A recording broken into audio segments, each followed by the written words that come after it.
o tema Métodos de Estudo do Evangelho. É claro que o título é pomposo, mas eu vou fazer uma abordagem de acordo com a minha história, com a minha experiência pessoal, tá? Deve ter muito mais coisas aí na literatura que eu não acessei, tá certo? Eu tenho uma experiência de ter começado com o Evangelho segundo o Espiritismo. Então eu vou mostrar um pouco do que pode ser a técnica, né? O procedimento que Allan Kardec utilizou. Depois veio Chico Xavier com o Emmanuel, que publicou vários livros de comentários dos versículos separadamente. Depois vem Pastorino, com a sua Sabedoria do Evangelho, 8 volumes. Em quarto lugar, o Miudinho, que foi a técnica que eu, depois de um certo tempo, tive a oportunidade de aprender com um dos idealizadores do método, que foi da União Espírita Mineira. E finalmente cheguei ao Evangelho para seguir as recomendações de Jesus Cristo a respeito da linguagem dele. Tá bom? Se ficar muita informação, vocês, por favor, gritem por socorro, tá? Para ver se o Anderson fica com dó de vocês e faz alguma coisa. Tá bom? Então vamos começar com Allan Kardec. Vocês podem me ajudar na leitura, por favor? Podem dividir-se em 5 partes as matérias contidas nos Evangelhos: os atos comuns da vida do Cristo, os milagres, as predições, as palavras que foram tomadas pela Igreja para o fundamento de seus dogmas e o ensino moral. Então ele faz essa subdivisão, né, dos grandes temas, e ele comenta que os 4 primeiros são mutáveis, mas esse aqui ele coloca como sendo eterno, o ensino moral. Tá certo? Ou seja, os outros podem ter alguma evolução até mesmo de compreensão, né? Tá certo? Eu gostaria de destacar também que no estudo, no livro O Evangelho segundo o Espiritismo, nós temos uma abordagem que é a divisão dos temas de acordo com esses critérios gerais, tá certo? E os comentários são do Allan Kardec e de mensagens psicografadas que ele recebia na época através de diversos médiuns. Além disso, ele pegava vários trechos de um determinado assunto e ia entremeando os comentários ou as mensagens mediúnicas com as citações do Evangelho do Novo Testamento, principalmente as extraídas de Mateus, Marcos, Lucas e João, que são os 4 evangelistas.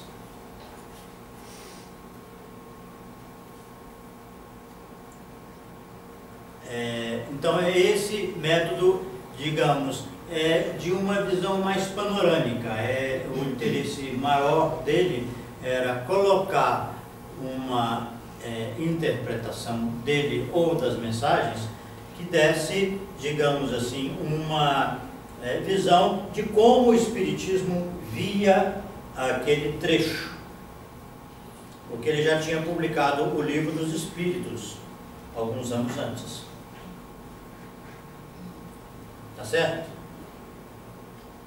Então nós podemos dizer que o objetivo principal de estudo do Evangelho na abordagem de Allan Kardec era esclarecer as passagens que permitissem uma divulgação da teoria espírita.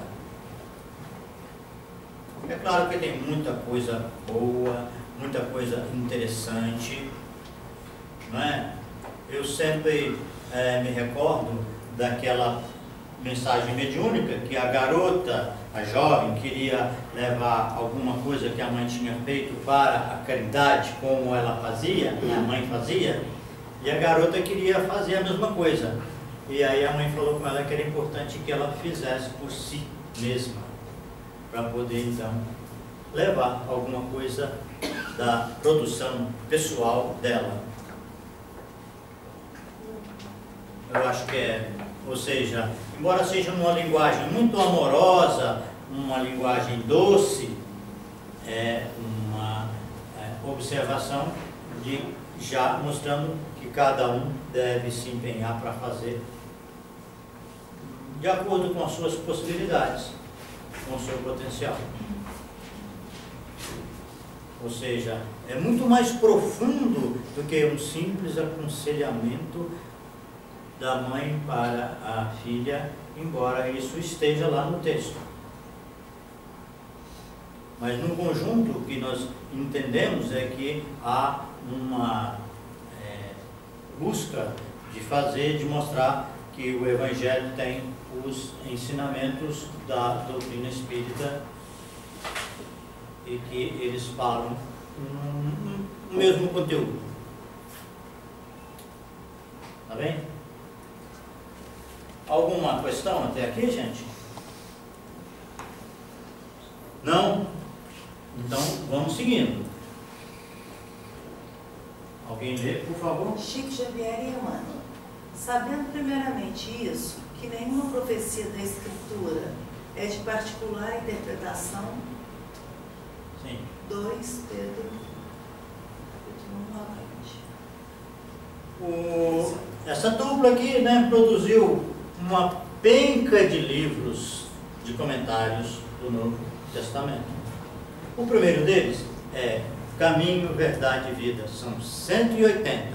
Depois vem Pão Nosso, Fonte Viva é o 4. Tem um outro aí, que eu não me lembro o título agora. Palavra de Vida Eterna. Palavra de Vida Eterna. Não, esse é o 5º.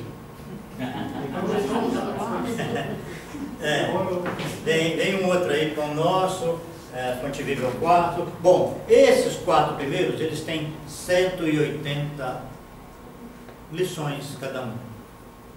Tá certo? Então você vê que só esses 4 já é material, né, para muito estudo, para muita reflexão. E depois ele continuou, Palavra de Vida Eterna e outros livros, já com menos mensagens, né? Mas que também seguiam esse mesmo método de pegar um versículo. Aqui ele está, essa é a primeira parte, é o prefácio do primeiro livro. Ele usa esse versículo do apóstolo Pedro, dizendo que nenhuma profecia da Escritura tem uma interpretação única. Certo? Ele mesmo faz mais interpretações, mais aplicações de um mesmo versículo nos diferentes livros, e às vezes no mesmo livro você encontra já 2 páginas usando um único versículo. Para deixar isso bem claro, né? Para dizer bem, para interpretar bem isso, e o estudo do Evangelho, ele vai comparar o seguinte, ele vai dizer que nessa introdução, nesse prefácio, ele diz que os versículos do Evangelho são como um colar de pérolas, que às vezes ele tira uma pérola, destaca do conjunto para buscar um outro entendimento, para buscar um entendimento diferente daquele contexto da passagem. Tá certo? Isso mostra uma proposta de trabalhar com um pouco mais de liberdade no pensamento, tá certo? Daquele contexto.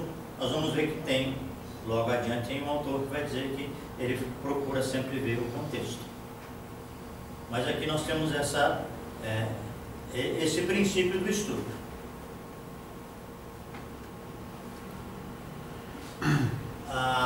Essa possibilidade de explorar o Evangelho dessa forma é de um enriquecimento enorme. E aí vocês veem que realmente o Evangelho segundo o Espiritismo não esgotou o assunto. Senão, o que ia justificar você produzir mais tantos livros de estudo do Evangelho? Então eu gostaria de mostrar para vocês um exemplo dessa lavra, dessa produção. Está lá, nesse mesmo livro, Caminho, Verdade e Vida. Não sei mais o número, eu não anotei o número. Por favor. Disse-lhe Judas: Senhor, de onde vem que te has de manifestar a nós que não ouvimos? Um dos fatos mais surpreendentes do cristianismo é a posição escolhida pelo Salvador a fim de anunciar as verdades eternas. Não aparece Jesus em decretos sensacionais, em troféus revolucionários ou em situações de domínio. Chega em paz, a manjedoura simples, exemplifica o trabalho, conversa com alguns humanos obscuros, de uma aldeola, é isso? Aldeola. Singela, e só isso. Prepara a transformação da humanidade inteira. Para um mundo inferior, todavia, a pergunta de Tadeu ainda é uma plena atualidade. Obrigado. Alguém pode continuar? Eu continuo. Para o mundo inferior, todavia, a pergunta de Tadeu ainda é de plena atualidade. As criaturas vulgares só entendem os que se impõem aos demais, ainda que, para isso, sejam compelidos a ouvir sentenças tirânicas proferidas em tribunas sanguinolentas. Apenas compreendem espetáculos que ferem a visão e gestos teatrais dos que dominam por um dia para sofrerem amanhã o mesmo processo transformador imposto ao mundo transitório ao qual se dirige. Jesus, todavia, falou o Espírito imortal. Por esse motivo, suas revelações nunca morrem. Obrigado. Então, eu acho que é importante a gente comentar, que eu quero comentar, esse fato aqui, que Jesus, todavia, falou o Espírito imortal. Porque isso é um tema, é um aspecto que ainda me atrai muito quando eu falo com uma certa frequência que Jesus falou para o Espírito Eterno. Ele não falou para aquela época, não falou para os judeus, tá? Ele falou para nós espíritos, para o nosso espírito. É por isso que a linguagem dele precisa ser vista dessa forma, ser entendida como sendo comentários, lições, orientações destinadas a nós como espíritos. Então, quando Judas pergunta: Senhor, de onde vem que te há de manifestar a nós e não ao mundo? O título dessa página é Basta Pouco. Uma falha minha não ter colocado aqui. Que ele usa uma aldeola singela e uns homens assim obscuros. Tá certo? Pescadores, homens simples, tinha um comerciante que era o Judas, tinha um coletor de impostos que era o Mateus, mas pessoas simples. Pois não, Lázaro? Você disse aí, realmente falou para a humanidade. Só que os evangelistas modificaram alguma coisa e cada um fez de acordo com o interesse da onde eles viviam.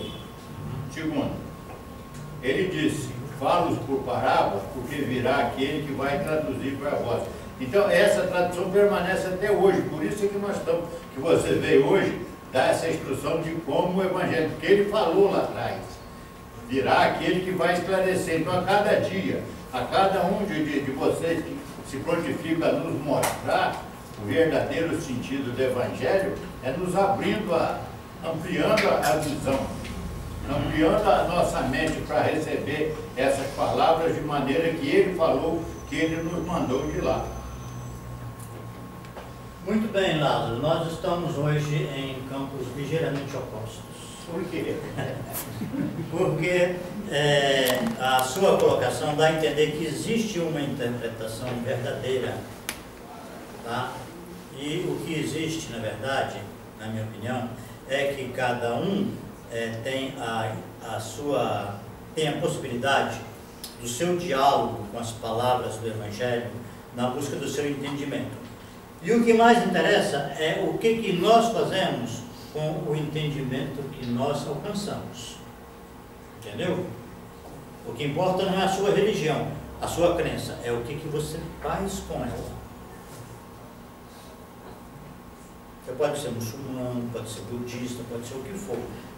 O que importa é se você é coerente com ela nas situações mais diversas da sua vida. Entendeu? Então, a própria introdução aqui, quando fala que nenhuma escritura é de particular interpretação, ela está se apoiando na questão da liberdade. Não existe uma interpretação mais correta. Em relação a esse negócio aí que você abordou, que eu acho que está se referindo ao Consolador prometido, tá? Eu quero fazer um breve exercício com vocês então. Deus tem um filho só? Não? Como é que é? Deus tem só um filho? Não, nós todos somos filhos dele. Então nós estamos discordando de João, o apóstolo, Por quê? que no primeiro capítulo do Evangelho dele, ele fala por 2 vezes que Jesus é unigênito. Mas Jesus mesmo nunca disse isso. Tá certo? Então, Deus tem filho para não acabar mais. Não é? Uma 2,5. Quantos Satanás existem? Também é uma... Quantas almas má tem por aí? Cada um é um Satanás, cada alma perversa dentro. Cada lugarzinho escuro dentro de nós, não é? É um Satanás aqui que eu estou amarrando ele com corrente, de tudo quanto é jeito, mas ele sai, né? Semana passada ele saiu, estava atormentando o Júlio aqui. Não é verdade? Metade, né? Bom, se Deus tem uma infinidade de filhos e se o lugarzinho escuro de cada um de nós é um Satanás, quantos consoladores prometidos existem? A mesma quantidade. Certo? Não existe um consolador, porque não existe só um filho e nem só um Satanás. Tudo aquilo que nos consola, de alguma forma, e consolar também é fortalecer, né? É confortar, e confortar é fortalecer. Tá certo? Então, nós estamos com mais liberdade de estudar o Evangelho de acordo com a nossa capacidade de entender cada trecho, buscando sempre, é claro, quando eu falo isso do Evangelho, eu estou falando que a gente procura fazer, primeiro de tudo, você ter uma vida compatível com esse propósito. Se você leva uma vida completamente atabalhoada, irregular, no seu pensamento, no seu coração, nas suas atitudes, a hora que você pega o Evangelho, não vai dar samba. Tapa na cara, né, Gilberto? Ué, não vai, porque a sua vida está fora. Mas mesmo assim, a gente, vamos lá, vamos fazer um esforço? Vamos. Então, eu faço uma leitura de um livro de sabedoria, faço uma oração, não é? Ou seja, para descalçar os pés, né?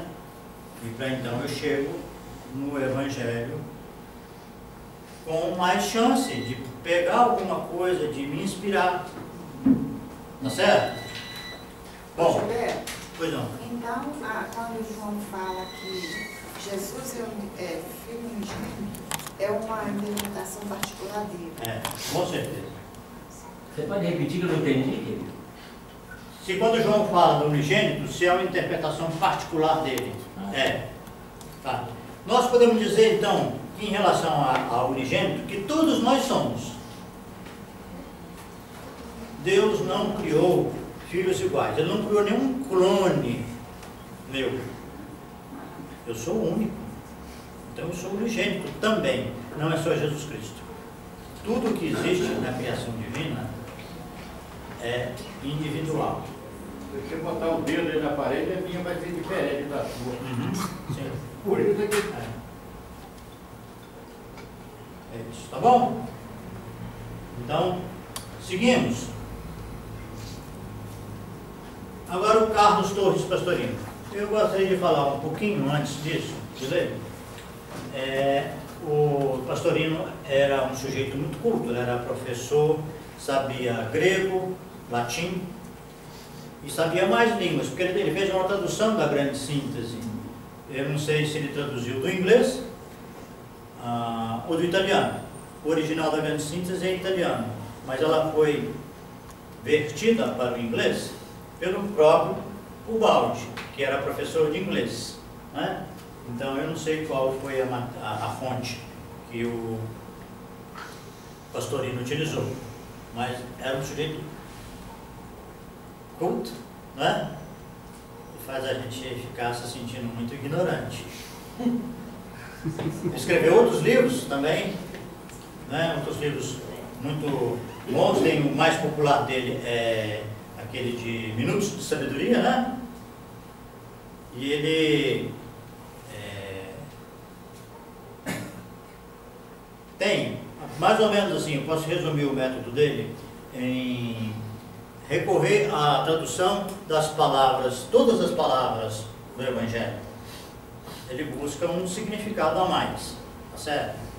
Às vezes é muito interessante, porque ele vai na tradução, e a tradução daquele lugar, o nome daquele lugar, tem um significado que contribui muito para a gente entender o conteúdo daquela passagem. Tá certo? As regras, ele tinha 4 regras no estudo. Isso está no prefácio do primeiro livro. Tá bem? Por favor, alguém? Primeira regra, estudar o trecho e cada palavra gramaticalmente, dentro das regras léxicas, sintáticas e etimológicas, assim como do uso tradicional dos termos e das expressões. Interpretar o texto de acordo com o contexto. Por exemplo, obras podem significar boas ações. Terceiro, quando há dificuldade, consideremos o objetivo do livro ou do trecho e interpretamos o pequeno dentro do grande, o pormenor dentro do geral, a frase dentro do período. 4. Comparar a escritura com escritura é melhor que fazê-lo com obras profanas. Legal. Então, vocês já viram que aqui ele dá preferência para interpretar de acordo com o contexto, o que é diferente do Emmanuel, que já não deu essa preferência. Não quer dizer que ele é contra, que ele está sempre tirando do contexto, mas ele não tem esse compromisso com o contexto. Por isso que ele fala do colar de pérolas. Tá certo? E cada versículo pode ser extraído do colar e ser visto de uma forma independente. Tá bem? Bom, vocês veem que é um método que tem a sua utilidade. Por exemplo, ele fala, havia um tanque lá e num lugar chamado Betesda. É isso? Tinha um paralítico, 38 anos, esperando o movimento das águas. Betesda significa misericórdia, não é? Então, é muito interessante que os doentes ficassem lá, esperando o movimento da misericórdia. Não é? O inconveniente do método do Pastorino é que, por ser um método com esse eixo, ele pode dar para alguns a sensação de que exista uma interpretação certa a respeito daquela passagem. O que significa a figueira seca? Entendeu? O que é isso? E aí, vamos assim, pode ser qualquer passagem, aleatoriamente. Você não tem uma interpretação certa. Única, né? Única, não tem. Certo? Você pode aplicar em diferentes situações, né? Mesmo usando esses critérios aqui, essas regras. Se você terminou um estudo, você refizer com essas mesmas regras, você pode encontrar pelo menos uma derivação. Se não for uma aplicação diferente, né?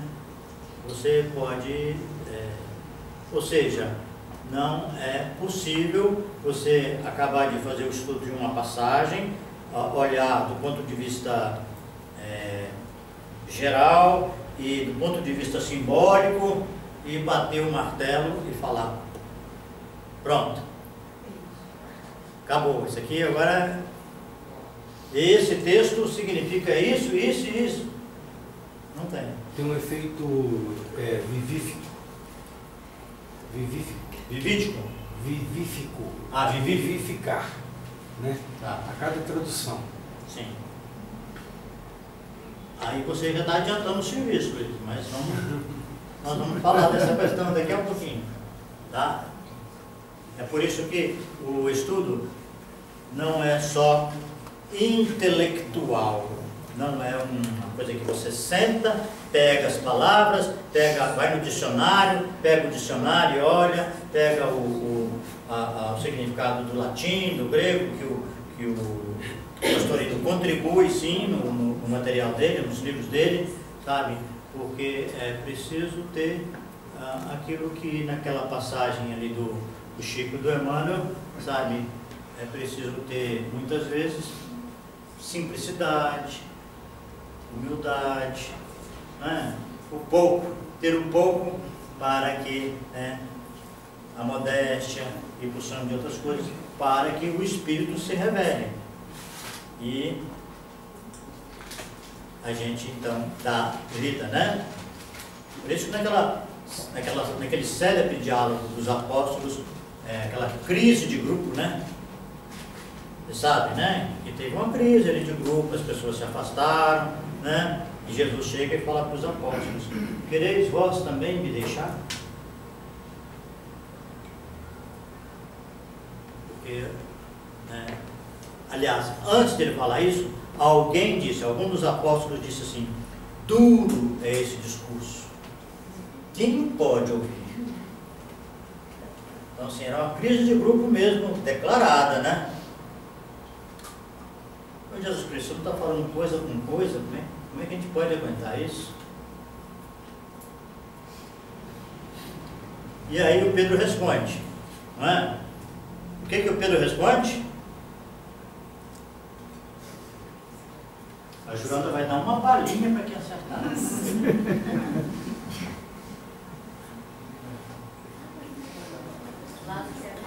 Não, cadê os?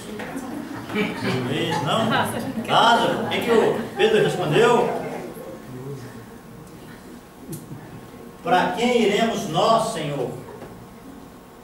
Tu tens as palavras de vida eterna. Então, os ensinamentos do Evangelho são vivos para a eternidade. As palavras são para a eternidade viva. Não é a eternidade que a gente vê às vezes nas pinturas, que são lindíssimas, mas tem uns anjos desbotados, esmaecidos, quer dizer, assim, os anjos estão tudo descorados, né? Parece assim uma falta de vitalidade. Tá certo? Então, meu pai trabalha até hoje e eu trabalho também.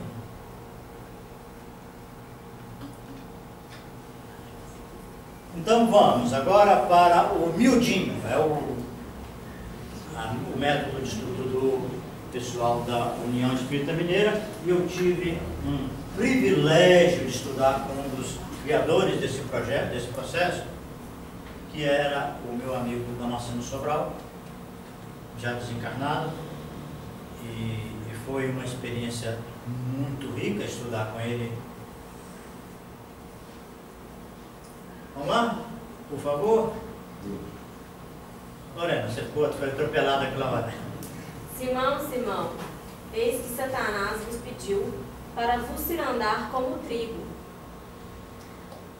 Depois de terem comido, perguntou Jesus a Simão Pedro: Simão Pedro, Simão, filho de João, amas-me mais do que estes?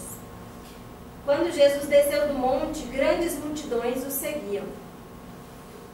Então, o miudinho se baseia em coisas simples que a gente vai fazendo, mas assim, é você pegando praticamente palavra por palavra num versículo. Eles até publicaram um livro que eu tinha, mas em meio a tantas mudanças eu acabei me desfazendo de uma porção de livros, que foi publicado aqui em Belo Horizonte mesmo. Nesse trecho aqui eu quero ilustrar apenas o seguinte: Simão, Simão. Aqui ele chamou Simão de Simão Pedro, não é? Logo em seguida de Simão. Simão era o nome dele. Jesus o apelidou de Pedro, certo? Tu és Pedro, não é? Tu és pedra, e nesta pedra eu edificarei a minha igreja. Bom, então é o seguinte, quando Jesus chamava Simão de Simão, é porque ele estava no estágio de homem velho, não é? Simão, Simão, tá feio, então o negócio está preto. Eis que Satanás vos pediu para você andar como trigo. Quando ele chama de Simão Pedro, está um pé na frente já. Quando ele chama só de Pedro, é sinal que o Pedro está numa boa sintonia. Tá certo? Aqui nós temos uma coisa parecida. E quando Jesus desceu do monte, então o que é descer? Isso aqui é o final, capítulo Mateus 8, versículo 1, o final já acabou o Sermão da Montanha, né?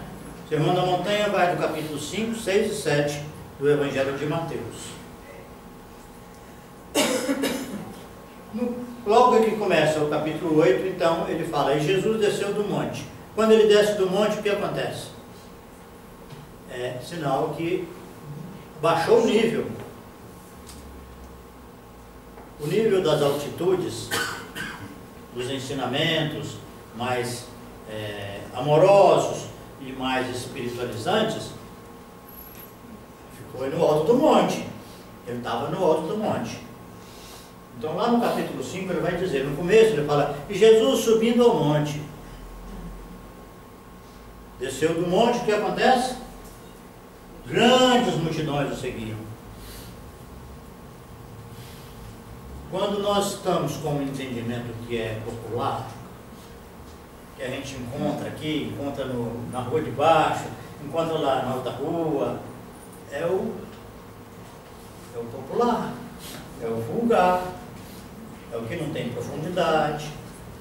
Aí se você fizer uma festa e chamar, aparece uma porção de gente, faz procissão, faz conclave, faz assembleia, faz uma porção de coisa. Por quê? Porque é mais fácil, não dá trabalho para você elaborar, né, para você entender. Uma religiosidade que você transparece nas roupas está bem superficial. Tá certo? Bom, então é isso. O miudinho é você ficar atento a essas particularidades. E aí tem várias, né? Tá. Nessa época, o Sobral nos recomendava ler um livro que estava esgotado, acho que eu já comentei com vocês. É um livro que vale a pena. É um livro de um padre chamado Daniel Hobbes, Jesus no seu tempo. E mostra, explica como é que você interpreta, como é que você entende a contagem de horas, o tempo, os lugares, e uma porção de costumes que aparecem no Evangelho e a gente muitas vezes não entende e não dá o valor, embora esse conhecimento, embora ele seja também básico, ele não permite por si só um aprofundamento ou a busca de um simbólico. Tá bem? Mas ele enriquece. Agora vem o Jesus Cristo. Agora é que o bicho vai pegar mesmo. O método de Jesus eu entendo como sendo tirar o Espírito na letra. O apóstolo Paulo se referiu a tirar o Espírito da letra. O que acontece? Se você tira o Espírito da letra, você corre o risco de um divorciamento. De repente você está com um significado, um entendimento, uma hipótese, que já ficou completamente fora da letra. É por isso que o bom, na minha opinião, é você ter um entendimento que aprofunda, mas ao mesmo tempo você tem a noção do conjunto. Tá certo? Porque um dos principais enganos que eu vejo no estudo do Evangelho é você tomar uma afirmativa como sendo absoluta. Bem-aventurados os pacificadores. Então vamos fazer a paz, então vamos ser pacíficos, vamos ser tolerantes, vamos ser uma porção de coisa, papapá, tudo nessa vertente. E aí quando aparece a passagem da figueira seca, ou da expulsão dos mercadores do templo. Pode ser juízo. Juízo? Sim. Não entendi. Juízo. A classificação pode ser um juízo. Ah, sim. Um juízo. Sim. De qualquer forma, acho que nós estamos falando a mesma coisa, no sentido de tomar alguma afirmativa como sendo somente aquela versão, não é? Só tem aquele lado. E quando expulsa, quando a gente entra lá no templo e expulsa os mercadores, aí o pacífico fala assim, não, Jesus não fez isso não. Deus era muito manso. Tem um amigo nosso que tem alguns livros aí escritos, que ele fala assim, ele chama Jesus de o doce Rabi da Galileia. Aí fala assim, esse Jesus Cristo dele não é o meu. Porque o meu era um cara macho pra caramba, um cara corajoso de enfrentar os problemas, de enfrentar situações, sabe? Não tinha esse lado assim amoroso, existia, claro, mas não chegava a ser o atributo. Chico Xavier diz que ele é o campeão da simpatia. Pode ser, mas em muitos momentos ele é completamente solene, né? E não dá conversa. Ele não responde em algumas ocasiões, porque a distância não permitia um diálogo e nem cansar para atirar pérolas aos poucos. Lázaro. Essa passagem que você está citando aí da expulsão do pessoal lá dos vendilhões, ele nos dá uma amostra do quanto é difícil, depois dele ter falado, isso aí aconteceu depois da bem-aventurados que sofrem, bem-aventurados que choram, tudo isso ele falou. Depois ele veio meter o pau naquele povo lá. Mas ele veio nos mostrar o quanto é difícil segui-lo. É preciso ter coragem, é preciso ser forte. Então, é por isso que ele expulsou aquele povo ali, para mostrar a nós que não é só aquela brandura que ele falou, que também você tem que bater de frente com certas coisas. Por isso que ele foi lá e expulsou aquele povo todo, para dizer que era difícil segui-lo. Veja. Não somente isso, mas também ele chamou vários do povo de raça de víboras, juízo, hipócritas. Isso. Então, agora, além de ser enérgico em muitas ocasiões, né, eu entendo que a verdade é um fundamento principal do Evangelho, sabe? A expulsão dos mercadores, dos vendilhões do templo, eu digo assim também, que ele expulsou e falou que a casa dele é uma casa de oração. Hoje nós temos uma quantidade enorme de templos que vendem coisas, né?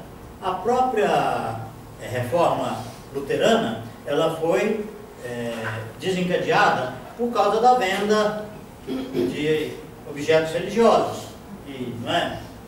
E venda de... Me ajuda aqui, Camilo. Ele vendia o que também naquela época que ele se rebelou? Não? Nem? Ele vendia, as igrejas vendiam um pedacinho da cruz, vendiam uma opção de coisa, e vendia o perdão, sabe? Que indiretamente era a salvação, né? Pagando bem, que dúvida tem? Não é? Mas, na verdade, eu falo assim, se ele expulsando o comércio do templo, ainda temos isso hoje, imagina se ele não tivesse sido francamente contra, não é? Tá certo? Então, vamos lá, o método baseado nas palavras do Cristo está aqui, alguém vai ler, por favor. Veio o Filho do Homem comendo e bebendo, e dizeis, eis aí um comilão e bebedor de vinho, amigo de publicanos e de pecadores. Mas a sabedoria é justificada por todos os seus filhos. Lucas, capítulo 7, versículo 34 e 35. Certo.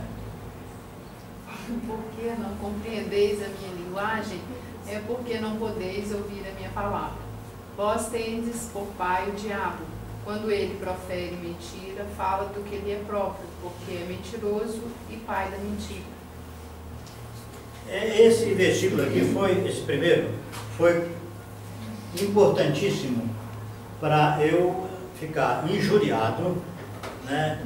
E falar assim, mas como assim eu não posso entender, não posso ouvir as palavras dele? E passei a ouvir as palavras e entender que as palavras não têm discussão. Eu gosto muito da tradução da imprensa bíblica brasileira, que foi de João Ferreira de Almeida, a tradução revisada, que é da data do século XVII, 1600 e alguma coisa,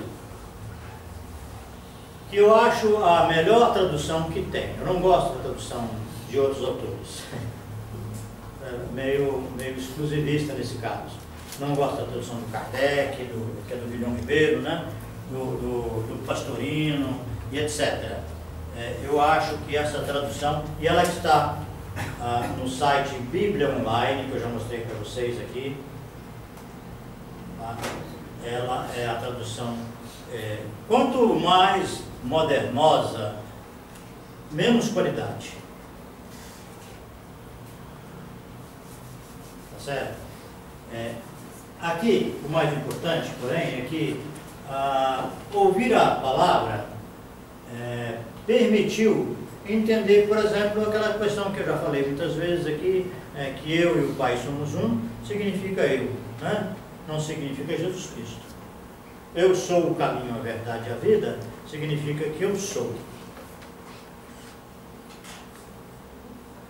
Que o meu caminho, a minha verdade e a minha vida estão dentro de mim. Que eu estou acessando aos poucos, na medida em que eu vou evoluindo. Então existe uma consciência superficial, uma consciência profunda dentro de cada um. O Evangelho então se transforma num diálogo entre o meu eu superior e eu.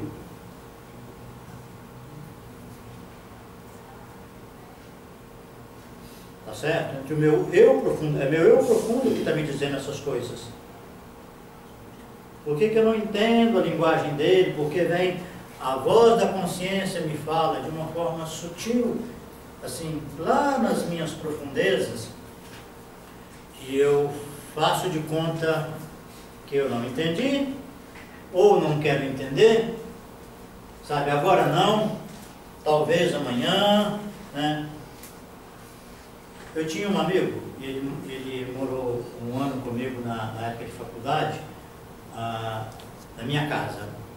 A família dele morava no interior, minha mãe morava aqui nessa época, e aí ele se interessou, porque ele já era espírita nessa época, já frequentava o espírita, ele leu alguma coisa, leu alguns livros. Aí um dia ele chegou para mim e falou assim: escuta, se eu deixar isso para a próxima reencarnação, tem algum problema? E não, ué. Que problema que vai ter? Vai. Eu juros. Eu sei que na época foi a escolha dele, e pelo que eu sei, continua sendo. Embora filosoficamente ele fez um upgrade, né? Certo?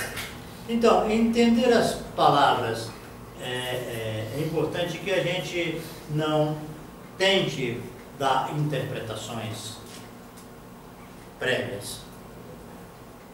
Tá certo? Porque as pessoas que têm família religiosa, que é claro que pode ser um benefício, né? Mas começa a se transformar em desvantagem quando o jovem, quando lê uma passagem do Evangelho, ele fala assim: não, isso aqui significa isso e aquilo, porque já me falaram, entendeu? A proposta de que o Evangelho tenha uma chave é bom para você ter uma ideia de qual é a interpretação daquela chave. Mas se você se conformar com essa chave, você não vai ver o quanto ela tem limitações. Entendeu? É por isso que é muito importante que cada um tenha o seu contato pessoal. Pega a passagem, o texto, a parábola, lá no original, e sua a camisa. Entendeu? Faz as suas leituras ali, prepara, faz uma oração e vai debulhando palavra por palavra.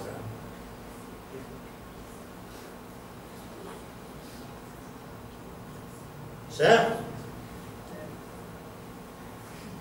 Se você fizer, fulano falou isso, fulano falou, que bom, então é uma visão, é uma interpretação, mas ninguém esgota uma passagem do Evangelho para você chegar a ponto de esgotar, você teria que, digamos assim, fazer uma porção de derivações, de aplicações, entendeu? Para ficar realmente difícil que alguém faça mais alguma.